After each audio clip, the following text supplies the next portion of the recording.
नमस्कार दर्शक बंधु मोर आउ एक वीडियो रे स्वागत जनाऊँगी। देखु नुआ अपडेट आसी लेबर कार्ड को लेकिन आम राज्य सरकार घोषणा कर 2024 लेबर कार्ड रे जी सब पिला दशम नवम पढ़ुवा पिला +2 +3 सब पिला नुआ योजना आसी लेबर स्कॉलरशिप।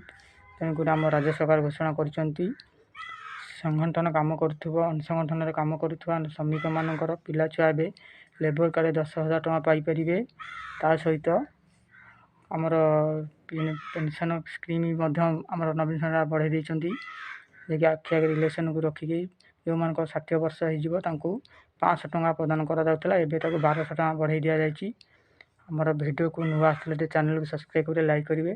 चैनल देखा संपूर्ण खबर मोर पढ़ुवा पिला माने छात्र छात्री आसला स्कॉलरशिप लेबर कार्ड स्कॉलरशिप आम राज्य सरकार इलेक्शन को आखिर रखी बर्तमान योजना कर लेबर कार्ड स्कॉलरशिप।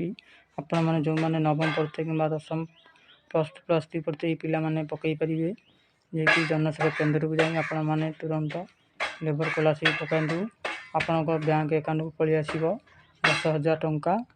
यह +3 15,000 नवम पिला 9,000। अदर बिल्डिंग कंस्ट्रक्शन काम करता श्रमिक मान पिला आम राज्य सरकार नवीन पट्टनायक लेबर स्कॉलरशिप आरंभ कर पिला छुआर लेबर स्कॉलरशिप पकातु।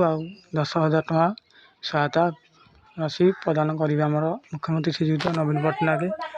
यह आखि आगे इलेक्शन रखी यह आमर कर तुरंत आपण मैंने जनसेवा केन्द्र को जाकि यार लाभ नियंतु। ऑनलाइन भी अप्लाई चली ऑनलाइन भी अप्लाई करेंगे। तेणुक आप भल हम जनसेवा केन्द्र अप्लाई करूँ कहीं आप्लिकेंट फॉर्म टी रिजेक्ट हेनी शीघ्र अप्रूवाल हो आपण अकाउंट को पैसा क्रेडिट हो। यह दशम पिला 10,000 नवम पिला 9,000 छात्र छात्री यह राज्य सरकार घोषणा कर +2 पिला 15,000 +3 पिला 18,000। यह आम राज्य सरकार श्रीयुक्त नवीन पट्टनायक या घोषणा कर आपण मैंने तुरंत यार फायदा नहीं उठातु। हमारे वीडियो ये रखुची ये आज नुआ अपडेट पुणी देखा नेक्स्ट वीडियो रोचे।